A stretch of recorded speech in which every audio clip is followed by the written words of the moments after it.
first question is, what impact will COVID-19 have on the education industry in the coming years?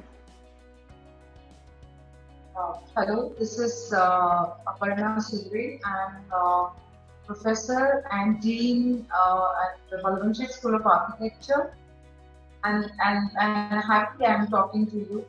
Um, I think it is an important question that all of us are thinking, as individuals, as a community, as educators, and even as students and parents. What is the future of education? Uh, I have two views on it. I mean, we can look at it in two perspectives. One is the quick and very short-term pragmatic perspective, wherein we have begun our classes, we have finished our earlier semesters, and if I talk specifically for architectural education, it has went extremely well for us. We have adapted to multiple softwares. Our university, NMIMS University, has trained us, and we have collaborated with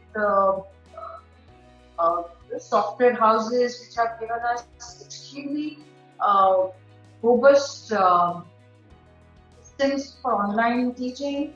And our faculty, in turn, underwent that paradigm shift, and overnight they took over this new method of communicating and conversing and also delivering the content. And it went extremely well. We had faculty feedback sessions, we had students feedback sessions, we spoke to university directors, we had multiple discussions, and all in all, it turned out to be that yes, we were able to effectively conclude our previous year, were able to take a break, and we already begun the new semester. Even today, I get calls from many students, and they are saying, "Ma'am, despite it's being online, we are extremely happy with the way faculty have prepared, the way they have tweaked, and the way they have reorganized the entire communication. I teach myself, and it is going pretty well. And I think it should go very well as we are looking ahead. Also, it has given us the whole excitement about this online method. It has opened up multiple opportunities. You can be anywhere in the world.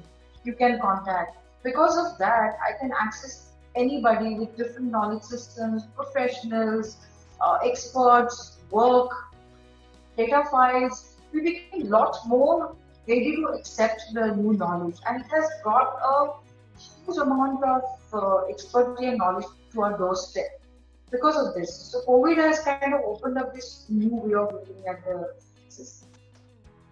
So in the short term, I don't think there is a big loss. In fact, I would say, if you ask me today, we are extremely excited about taking it up. Okay, now we do miss certain portions, especially for architectural education, where we do multiple hands-on exercises. We create models, we create 3D models, there are laser cutting machines. So we are definitely missing that. And nobody knows what the future is, whether it's 2 months, more than 2 months.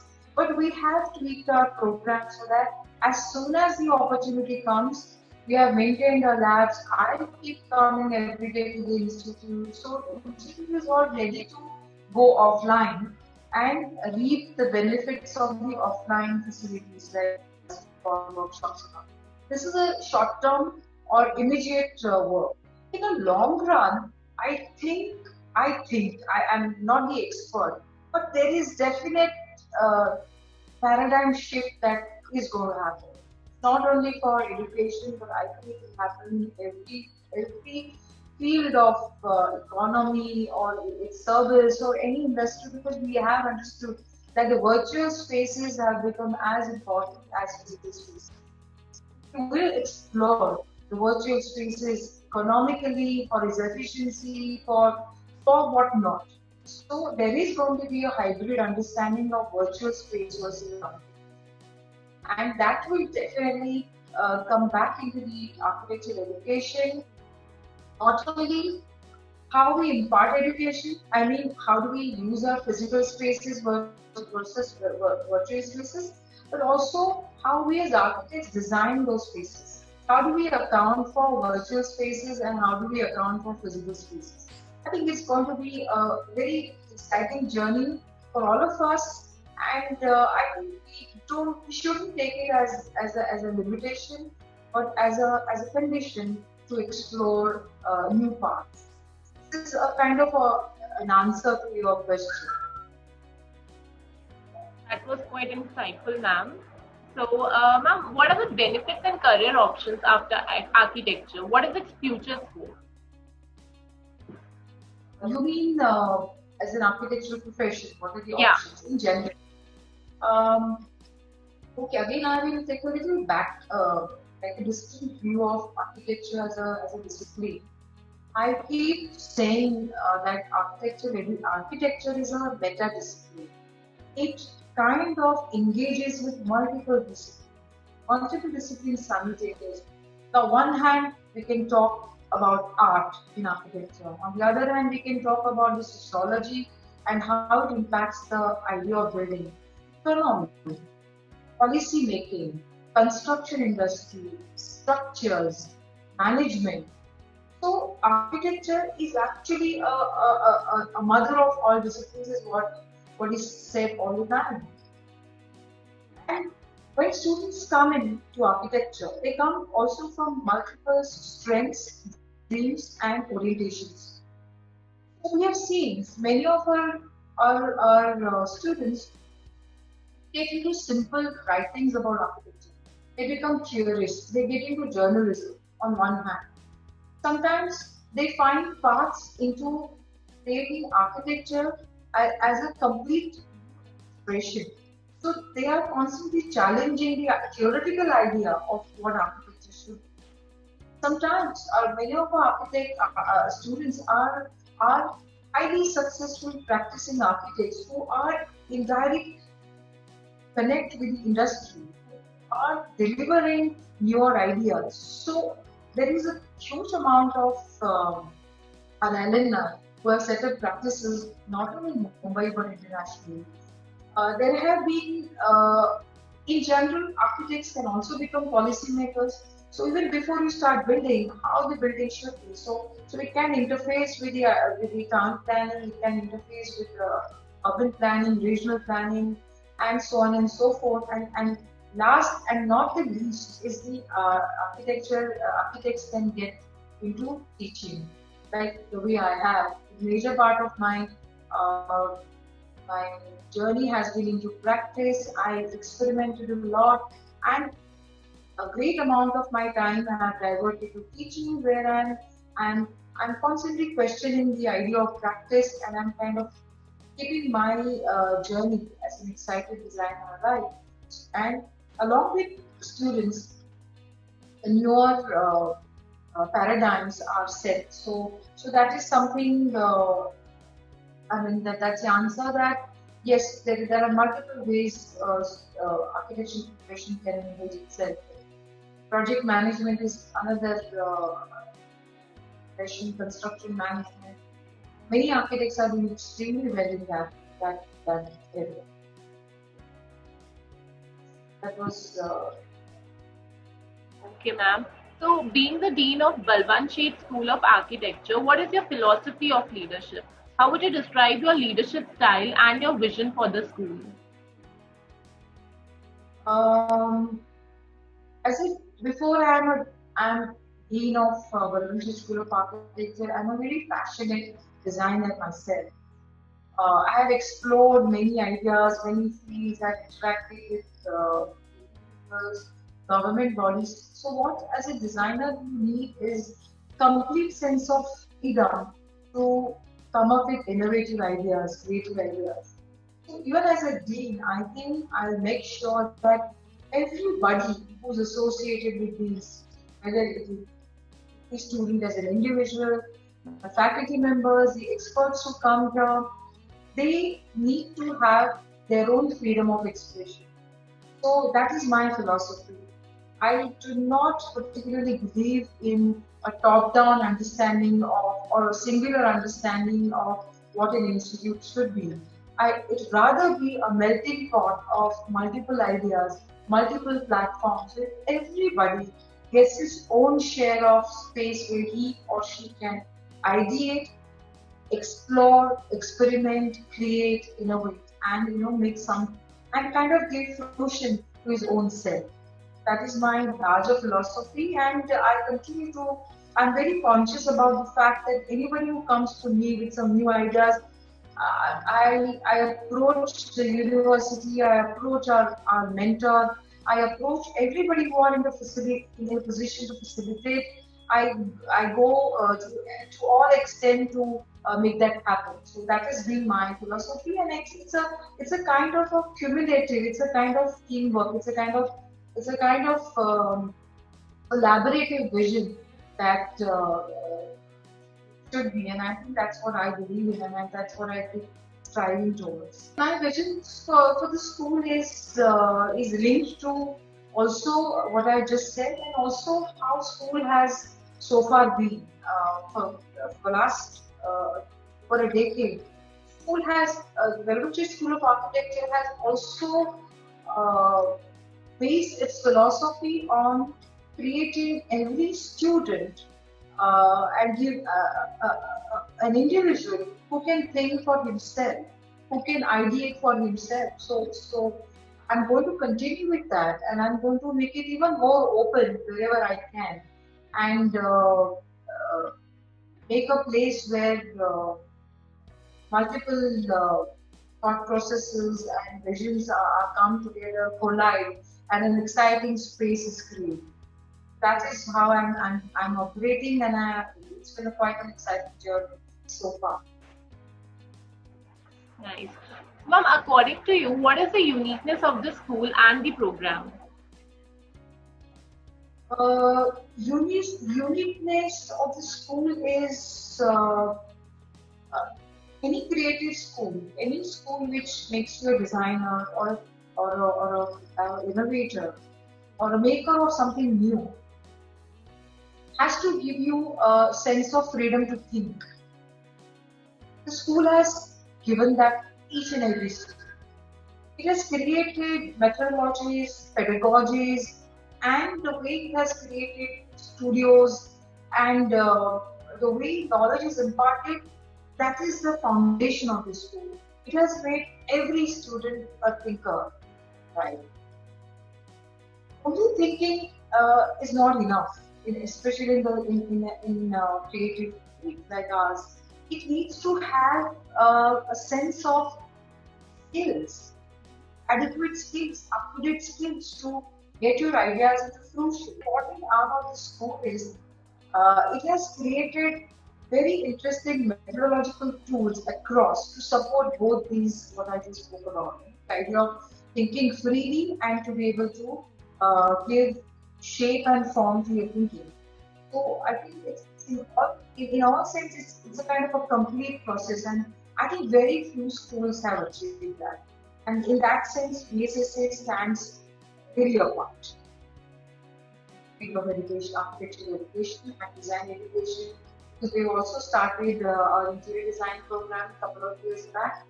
So that is also run by a program called Equal Chaya, and we are taking a similar philosophies, but it's a different content. That's what I think. This is extremely exciting space to me. So, ma'am, how does the curriculum of Balwant Sheth School of Architecture ensure the best practice of the industry that is still relevant in the real world? Yes, no matter what I've spoken about, the idea of thinking freely, having adequate skills, and supported by methodological tools that we use, I think in many sense the school is rooted in fundamentally very comprehensive, robust, and in some way very conventional way of learning. We have not done away with that. Whether it is talking about history, humanities, whether it's talking about building services, whether it's about construction of architecture, or it's about practices or project management. and manufacturing to the latest computational designs and manufacturing processes. So even if we are speaking about a lateral understanding of dealing with architecture, it has engaged with all the aspects in depth. So the curriculum which has formulated touches upon all that what I've said in great depth. We come under Council of Architecture. Council of Architecture has also laid out very important guidelines which kind of anchors you towards the conventional and fundamental practices, and it also allows every institute to do its own experiment and express its freely. And I think we have, in that sense, created very rooted yet free thinkers and practices who will create difference in the society. So, very relevant. Our students are doing that. They are all sought after. Whenever they come out of their final years, our placement cell always get called by professionals. There's a lot of word of mouth. BSS students are always welcome, whether it is internships or it is post-graduation jobs or even pursuing the master's courses. It is they're welcome. Students are welcome. All right, ma'am. So, what role does technology plays today in architectural education?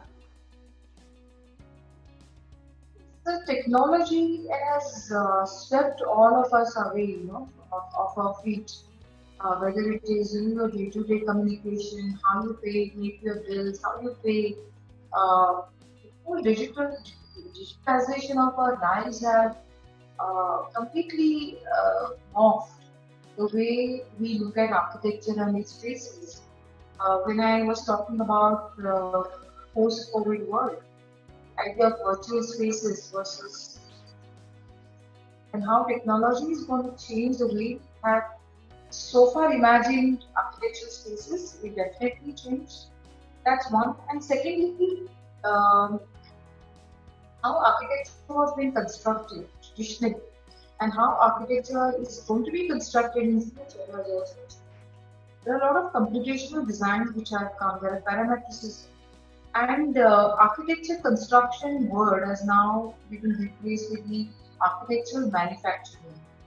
So there, we may say that machines will actually build buildings, and if there is a paradigm shift in the way architecture is going to take up, and I think BSSA has been one of the pioneering institutes to engage with that aspect. So we were always ahead of time. The time has come that our students have already um, begun employing what they have learned. It's become a great asset for them to get into the industry.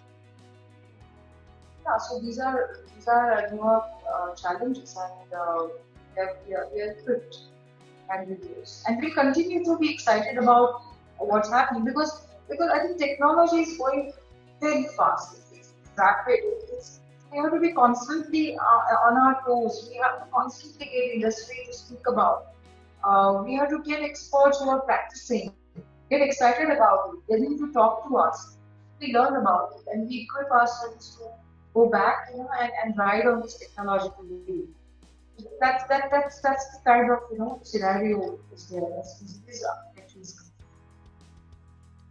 Rightly said, ma'am. So, will you please throw some light on the faculty, industry connect, and extracurricular activities conducted at BSSA? Um,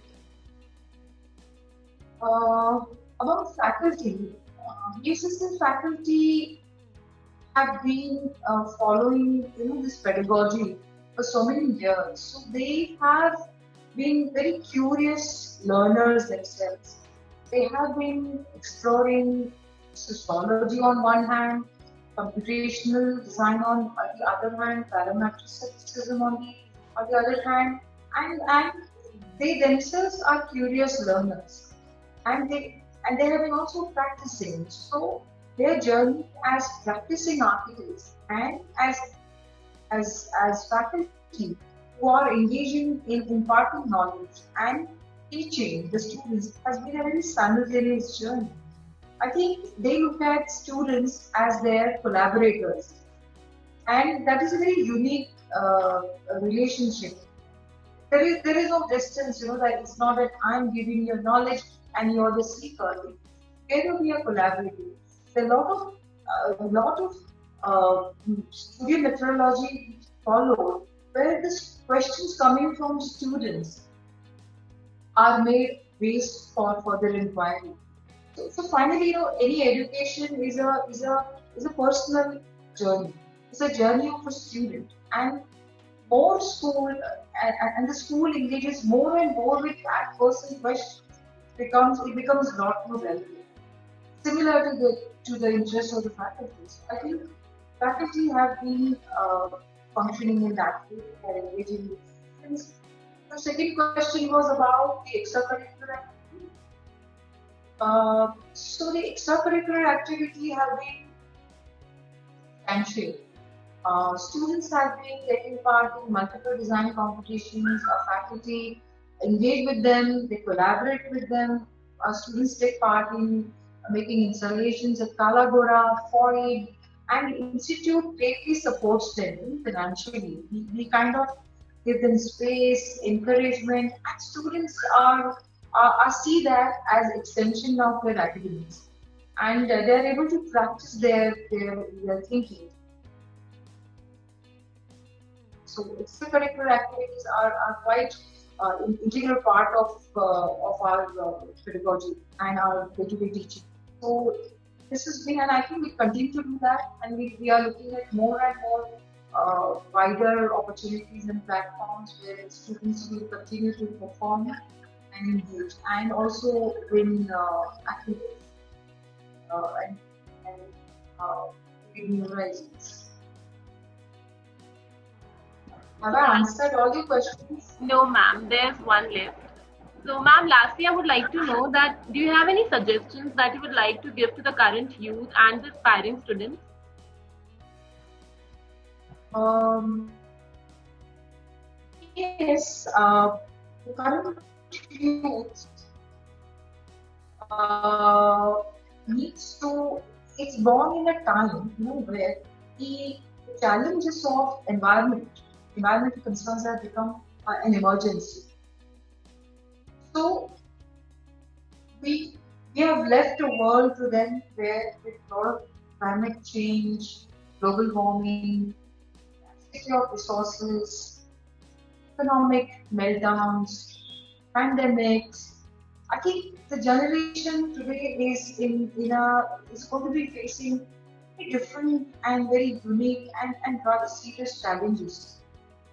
So when they are making their career choices, when they are developing or the way they are shaping their professions, I think they need to be very, very sensitive to this changing scenario for them to remain relevant in the society. I think their connect with the environmental concerns need to be a priority. And even at SSA, our students think up these issues. Faculty are doing research in that, and as we move ahead in our second phase of educational journey, we are looking at two or three major focus points. One is, as I said, about the environment and the concerns that are posing in our profession. The second thing, that if we need to take on challenges, architecture needs to constantly engage with other disciplines. NMIMS is the umbrella where we already have multiple institutes, whether it's liberal arts, engineering, economics, management, construction management, law, theatre. I think we are going to look at how we engage with these other schools, and under this umbrella, how we bring this multidisciplinarity into our field. And lastly, the earlier question, which was about technological shifts. Technological shift is going to be, and rapid shift is going to be another challenge for these so BSSA, understanding these as our future challenges, is going to go through the certain shifts, and I think it would align with what the journey of our student marketing in coming times.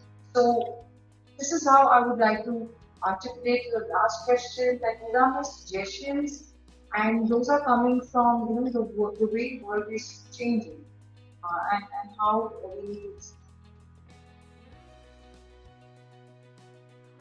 It was really insightful, ma'am. Thank you so much for coming on our platform and interacting with us. Thank you so much.